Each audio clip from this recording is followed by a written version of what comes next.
Olá, sou o Padre Marcelo Sari, sejam todos bem-vindos para continuarmos juntos neste estudo desta riquíssima carta encíclica que nós estamos vendo nessas aulas sobre a fé, o documento Lumen Fidei, do Magistério do Papa Francisco, que como nós já vimos, já falamos em outras aulas, mas sempre repito aqui, é uma carta meio que conjunta, porque o Papa Bento XVI entregou para o Papa Francisco alguns escritos sobre a fé, suas reflexões, e logo em seguida, assim que o Papa Francisco assume seu magistério, ele recebe esses escritos do Papa Bento e finaliza, digamos assim, essa carta, então escrita aí por dois papas, Então, um documento riquíssimo para nós. Então, nós chegamos já agora na nossa quarta aula e já caminhando para o fim da carta. Estamos hoje no terceiro capítulo. Vamos abordar então esse riquíssimo documento e finalizaremos a carta na próxima aula. Este terceiro capítulo tem como título Transmito-vos aquilo que recebi. É algo que São Paulo escreve na carta aos Coríntios. Aquilo que ele recebeu, ele transmite. Então, é exatamente isso que o Papa vai abordar nesse terceiro capítulo. Então, possui 4 tópicos, que são, primeiro, a Igreja, mãe da nossa fé. O segundo tópico, os sacramentos e a transmissão da fé. Terceiro, fé, oração e decálogo. E o quarto tópico, a unidade e a integridade da fé. Então, começando, tomando algo deste primeiro ponto, a Igreja, mãe da nossa fé, o Papa afirma que quem se abrisse ao amor de Deus, acolheu a sua voz e recebeu a sua luz, não pode guardar esse dom para si mesmo. Ou seja, a palavra, uma vez recebida, ela faz resposta, ela faz confissão, e assim ecoa para os outros, convidando os outros também a crer. É algo bem interessante, porque de fato para o cristão, a luz que é Jesus, é uma luz que brilha, Jesus nos ilumina, e essa luz ilumina nossos rostos e, como que um espelho, nós refletimos a luz de Jesus aos outros. Aquele que faz a experiência da fé, que acolhe Jesus como Senhor da sua vida, que entende a mensagem de Cristo, que ouve a palavra de Deus, ele passa a ser um cristão, certamente, e sendo cristão, ele reflete essa luz que é o próprio Jesus para as pessoas. Portanto, entendemos e constatamos que a fé, ela se transmite sob uma forma de contato, sim, no sentido de ser de pessoa para pessoa, como uma chama, diz o Papa, que acende outra chama, e assim vai. Desde o início até hoje é desse modo. Assim a luz de Cristo ela vai sendo transmitida pelos séculos e através desta cadeia ininterrupta de testemunhos que nos chega ao rosto de Jesus. Portanto, ao longo do tempo, ao longo dos séculos, quantos anos se passaram desde a encarnação de Jesus até hoje? E como é que nos chega essa luz de Jesus, que nós contemplamos, que nós experimentamos? Essa luz ela é transmitida de geração em geração pelos séculos, por várias culturas, por vários povos, por várias pessoas. Portanto, é desse modo que nós vamos experimentando o rosto de Jesus. Essa luz que uma vez que brilha, ela se reflete no rosto, na vida das pessoas. Portanto, o passado da fé, ou seja, aquele ato de amor de Jesus que gerou no mundo uma vida nova, chega até nós na memória de outros. Isso é importante. As testemunhas, que é guardado vivo naquele sujeito único de memória que é a Igreja. E aí que Igreja como mãe. Ou seja, essa transmissão da fé, ela acontece ao longo dos séculos e ela é transmitida através de memória de outros que fazem essa experiência com Jesus, são testemunhas. E isso é guardado de modo vivo. E isso é transmitido de geração em geração. Ou seja, tanto a fé quanto a memória, elas são ações do Espírito Santo, sim, que, como diz Jesus, há de recordar todas as coisas. É o Espírito Santo que nos recorda todas as coisas. Jesus certamente estava com os apóstolos, ele ensinou, ele fez milagres, curou, ele viveu ali realizando, então, anunciando o reino de Deus. E os apóstolos, eles foram vivendo com Jesus tudo aquilo. Eles não estavam talvez preparados para aquele momento de dor que foi a cruz do Senhor, mas após a sua ressurreição, sim, e a vinda do Espírito Santo, foi exatamente o Espírito Santo que fez com que os apóstolos pudessem recordar tudo aquilo que Jesus disse, tudo aquilo que Jesus fez, ensinou. Portanto, é esse Espírito Santo que nos recorda, que nos mostra tudo aquilo que ele fez.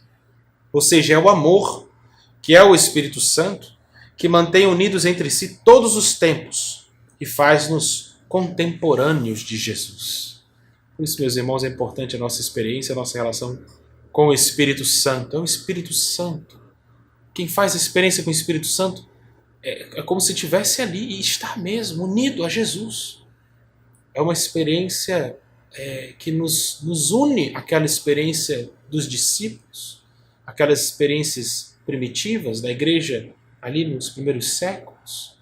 E, portanto, essa experiência vai se repetindo ao longo do tempo, porque é o próprio Espírito Santo que, através da transmissão da fé da igreja, vai operando e atualizando essa experiência na vida dos fiéis. É impossível, diz o Papa, crer sozinhos.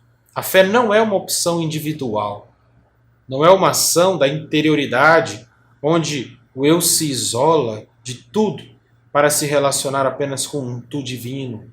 Não. A fé, ela abre-nos ao nós. A fé, ela nos abre. E por isso quem crê nunca está sozinho. É pela mesma razão, a fé tudo difunde, digamos assim, ela convida para que outros possam participar desta mesma alegria. Quem tem a fé, quem experimenta a fé de Jesus, essa fé pela ação do Espírito Santo, então faz comunhão com os irmãos, com as pessoas, não vive sozinho, não está sozinho. A fé, ela gera comunhão. E, portanto, entrando então já nesse segundo tópico do terceiro capítulo, o Papa aborda os sacramentos e a transmissão da fé. E aqui é um ponto muito importante, que devemos sim tomarmos o documento, lermos com calma, porque de fato, semelhante a uma família, diz o Papa, a Igreja ela transmite aos seus filhos o conteúdo de sua memória. Isso que nós estávamos falando agora há pouco. A memória da Igreja, essa memória viva, essa experiência do Espírito, onde o Espírito recorda aos fiéis todas as coisas, isso ela é transmitida aos seus filhos, os filhos da Igreja, pela ação do Espírito Santo. Essa transmissão, de modo que nada se perca, ela ocorre através da tradição apostólica, conservada na Igreja com a assistência do Espírito Santo. Ou seja, o Espírito Santo que assiste a Igreja, que, digamos que tem essa tradição apostólica, essa experiência viva ali de Jesus, tudo aquilo que Jesus disse, fez, ensinou. Essa tradição apostólica ela é transmitida pela memória de uma experiência que quem comunica, quem transmite essa experiência de geração em geração é o Espírito Santo de Deus. Ou seja, o que se transmite na igreja é a luz nova que nasce do encontro com Deus vivo. Ou seja, eu, você, nós podemos também fazermos a experiência com Deus vivo. À medida que eu experimento, vivo essa experiência com Deus vivo, portanto, eu recebo, pela ação do Espírito Santo, eu recebo a fé da igreja. Ou seja, eu faço aquela mesma experiência, a única experiência, com o amor de Deus, com a revelação, com a verdade. E, a partir de então, eu me torno também um transmissor desta fé. A experiência que algumas pessoas ao meu redor puderam me favorecer, através do anúncio, através da pregação, através de uma oração. eu também posso, portanto, levar esta mesma fé através de um testemunho de vida, através da minha pregação, através do meu anúncio. De vários modos eu posso, então, transmitir essa fé também a outras pessoas. Ou seja, essa luz que toca a pessoa no seu íntimo, no seu coração, envolvendo sua mente, vontade, afetividade, abre a pessoa a relações vivas na comunhão com Deus e na comunhão com os outros. Exatamente. Ela não me deixa só. Essa experiência, ela me impele a, claro, me relaciono com Deus, faço a experiência com o amor de Deus, e essa experiência me leva também a me abrir aos outros, a transmitir também aos outros essa mesma experiência. E qual o meio especial para se transmitir tal plenitude? Poderíamos nos perguntar, qual é o meio especial para se transmitir isso? E o Papa responde, esse meio para se transmitir esta plenitude chama-se sacramento. Sim, são os sacramentos celebrados na liturgia da Igreja que transmitem a plenitude da fé. Em primeiríssimo lugar, a transmissão da fé verifica-se no batismo, o primeiro dos sacramentos, o sacramento porta, ou seja, o sacramento na qual eu entro e a partir de então eu posso receber os demais sacramentos. Exatamente está em primeiro lugar o batismo. Como nos diz São Paulo, pelo batismo somos sepultados com Cristo na morte, para que, tal como Cristo foi ressuscitado de entre os mortos, pela glória do Pai, também nós caminhemos em uma vida nova. Ou seja, o batismo, eu mergulho nas águas, eu morro, aquele homem velho, e eu renasço com Cristo para uma vida nova. Não é só um rito, não é só um símbolo o batismo. Não. O batismo ocorre uma coisa real, uma coisa verdadeira, concreta na minha vida. Existe uma transformação que ocorre em mim de modo real. O batismo nos recorda que a fé não é a obra do indivíduo isolado. Ninguém se batiza a si mesmo, não é verdade? Assim como também ninguém vem à existência por si mesmo. Nós somos batizados. Eu fui batizado. Alguém me batizou. Isso vai nos ajudando a compreender, diz o Papa, o sentido e a importância, por exemplo, do batismo das crianças. Pois as crianças, elas podem ser sustentadas por outros, pelos pais, pelos padrinhos, e acaba por pôr em evidência a sinergia entre a igreja e a família na transmissão da fé. Existe uma relação muito importante entre a família e a igreja. Então, aquela criança, no seio daquela família, ela vai então, portanto, podendo crescer na fé, podendo aprofundar a sua vivência de fé. Como é importante, faz parte, é importante de fato a dimensão familiar na catequese, sobretudo das crianças. É claro que muitas vezes você pode se batizar adulto, ser batizado adulto, né?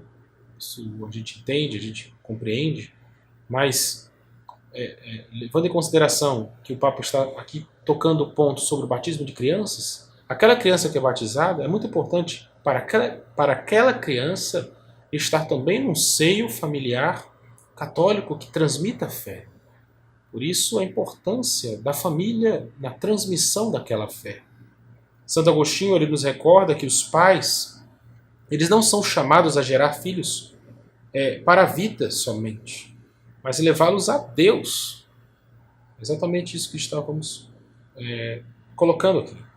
Ou seja, através do batismo sejam regenerados como filhos de Deus e recebam um dom da fé. Recebam um dom da fé. Passando para a Eucaristia, o Papa salienta que a natureza da fé encontra aí, na Eucaristia, sua memória, sua máxima expressão. Sua máxima expressão é na Eucaristia, onde está a máxima expressão de fé da Igreja. É a maior riqueza da Igreja, a Eucaristia, é o próprio corpo e o sangue do Senhor. Eucaristia é aquilo que alimenta a fé. o alimento da fé. A igreja transmite sua memória na celebração dos sacramentos, sim. Não se trata de prestar assentimento a um conjunto de verdades abstratas, como dizem alguns por aí, não. Mas de fazer a vida toda entrar em comunhão com o Deus vivo. Isso é muito importante. Logo, essa transmissão da memória da fé, na realidade, é essa experiência que eu faço com Deus.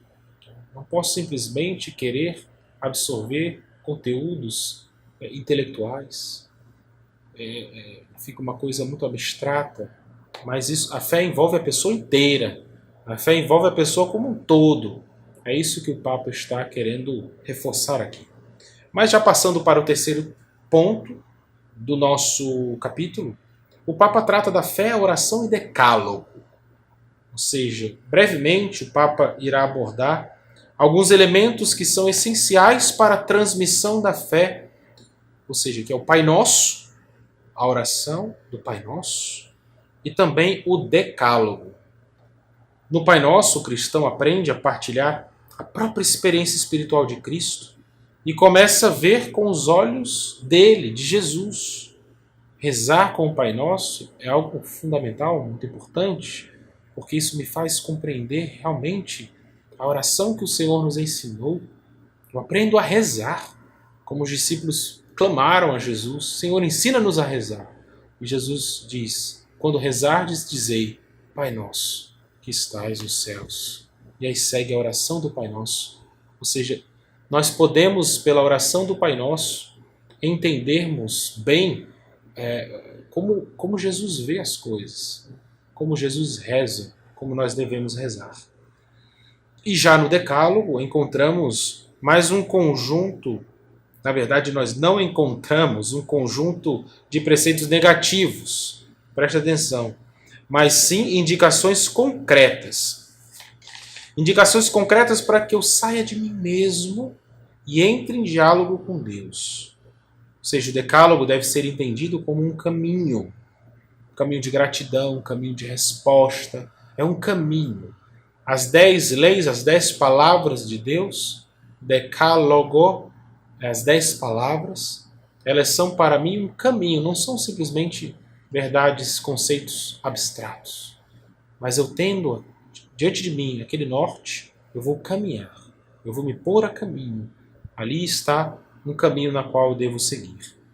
Ou seja, com isso nós percebemos os 4 elementos que resumem o tesouro da memória da Igreja.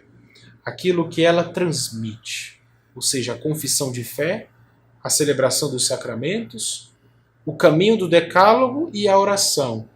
Esses 4 pontos é exatamente aquilo que está estruturado no Catecismo da Igreja Católica, né? Que é o conteúdo inteiro da nossa fé.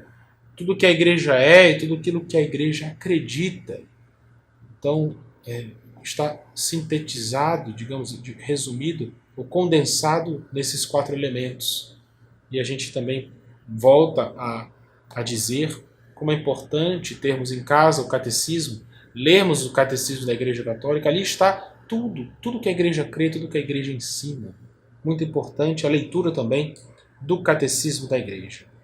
E partindo então para o último ponto, o 4º tópico deste 3º capítulo, o Papa trata da unidade e da integridade da fé. Tudo isso que nós estamos colocando aqui, de modo assim resumido, rápido, é só para, digamos, introduzir você nesse documento. Não estamos abordando o documento inteiro no sentido de vermos ponto por ponto. Infelizmente não temos esse tempo, mas é muito importante que, pegando a partir desses pontos e lendo o documento, você pode baixar esse documento na internet, eu já falei isso em outras aulas, nas aulas anteriores, isso é muito importante, que você possa baixar a internet, baixar o documento da internet e ler o documento inteiro. Ele é pequeno, não é um documento grande, e é muito importante para nosso enriquecimento a respeito do conhecimento da nossa fé. Desse ponto, unidade e integridade da fé, ele diz: a unidade da Igreja no tempo e no espaço está ligada à unidade da fé. Ou seja, nós somos um só corpo, um só espírito, uma só fé, diz São Paulo aos Efésios, capítulo 4, versículo 4 e 5. A fé é una porque é um só Deus. A nossa fé, nós cremos em um só Deus. E também a fé é una porque um só é o Senhor, Jesus Cristo. E, portanto, meus irmãos, como diz Santo Agostinho, a integridade da fé foi ainda associada também com a imagem da Igreja Virgem, com o seu amor esponsal fiel a Cristo. Danificar a fé significa danificar a comunhão com o Senhor. Olha que coisa interessante que nos ensina Santo Agostinho. Portanto, a integridade da fé. E com isso, meus irmãos, nós vamos terminando por aqui hoje nossa breve aula. Repito, leia o documento, baixe, você possa ler nesse tempo, acompanhando aqui nossa aula. Próxima aula nós iremos então finalizar o documento com o último capítulo, o 4º capítulo do documento, e você pode aprofundar, você pode ler esse documento, que é curto, como eu já disse, e também aprofundar, digamos que, os pontos da sua fé através do catecismo da Igreja Católica. Que riqueza é o catecismo da Igreja, na qual todos nós devemos sempre tê-lo ali na cabeceira, para que a gente possa ler, para que a gente possa conhecer sempre mais os mistérios da nossa fé. Fica com Deus, até a próxima aula. Deus te abençoe. Em nome do Pai, do Filho e do Espírito Santo. Amém. Shalom.